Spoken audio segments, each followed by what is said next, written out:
Can courage rewrite a past of fear? Can a single, desperate choice not only save your life but change the course of history? Let's travel back in time to a city of towering walls, a city filled with dread and anticipation, Jericho. Inside these formidable walls lived a woman named Rahab. Now, history often remembers people for their titles, kings, generals, prophets. Rahab's title wasn't glamorous. The Bible tells us she was a prostitute. In her society, she was an outcast, living on the fringes, likely judged and scorned. Her life was probably a daily struggle for survival, a life defined by insecurity and fear.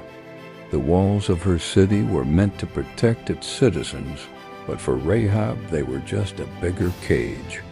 One day, everything changed that two strangers appeared at her door. They weren't from Jericho. You could tell by their clothes, their accents, the way they scanned the streets. These were Israelite spies sent by their leader, Joshua, to scout the city his people were about to attack. In that moment, Rahab faced a choice that would define her life and legacy. Harboring these men was an act of treason. The penalty? Certain, brutal death at the hands of her own king. Turning them in was the safe, easy option. But Rahab had heard stories, whispers on the wind about the God of these Israelites. A God who had parted the Red Sea, who had guided his people through the desert. A God of immense power, and she dared to hope of mercy. She saw something in these men, something beyond the immediate threat they posed. She saw a glimmer of a different future. So in an act of breathtaking bravery, she chose treason. She chose faith. She hid the spies on her rooftop, beneath stalks of flax she had laid out to dry. When the king's soldiers banged on her door, demanding the spies, she didn't flinch. She looked them in the eye and lied, sending them on a wild goose chase out of the city. Her heart must have been pounding in her chest, each beat a drum of potential doom. But she held firm. After the soldiers were gone, she went to the spies. And this is where her story turns from a simple act of hiding to a profound declaration of faith. She told them, "I know that the Lord has given you this land, for the Lord your God is God in heaven above and on the earth below." This wasn't just a woman trying to save her own skin. This was a woman from behind enemy walls, recognizing a power far greater than the king of Jericho, far greater than the walls that surrounded her. She made a deal with them. "Since I have shown you kindness," she pleaded, "swear to me that you will show kindness to my family and me. Spare our lives." The spies agreed, but they gave her a specific instruction, a sign of the covenant they were making. "Take this scarlet rope," they said, "and tie it in the window through which you let us down. Gather your entire family inside your house, and anyone who is with you will be safe.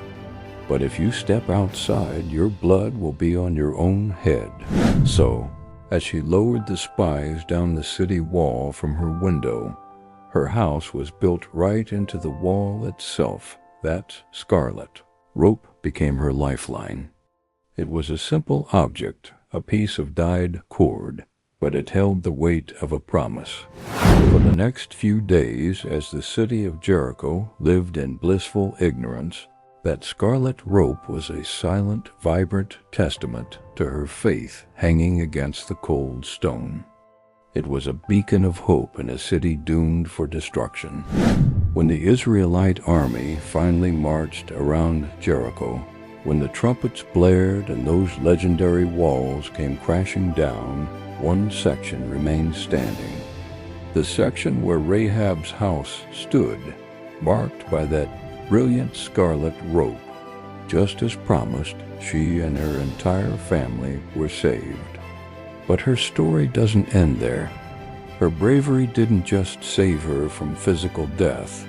It rewrote her entire identity.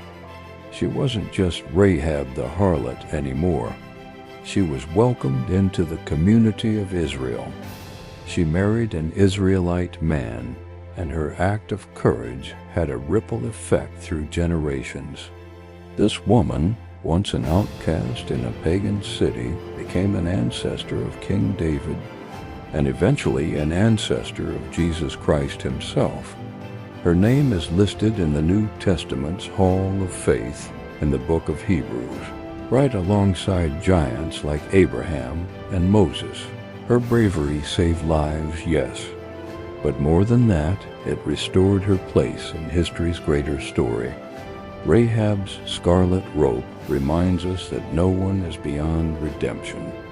It shows that courage isn't the absence of fear, it's acting in spite of it, and that sometimes the greatest acts of faith come from the most unexpected places, from behind enemy walls, from a heart that dares to believe in a mercy it has never been shown.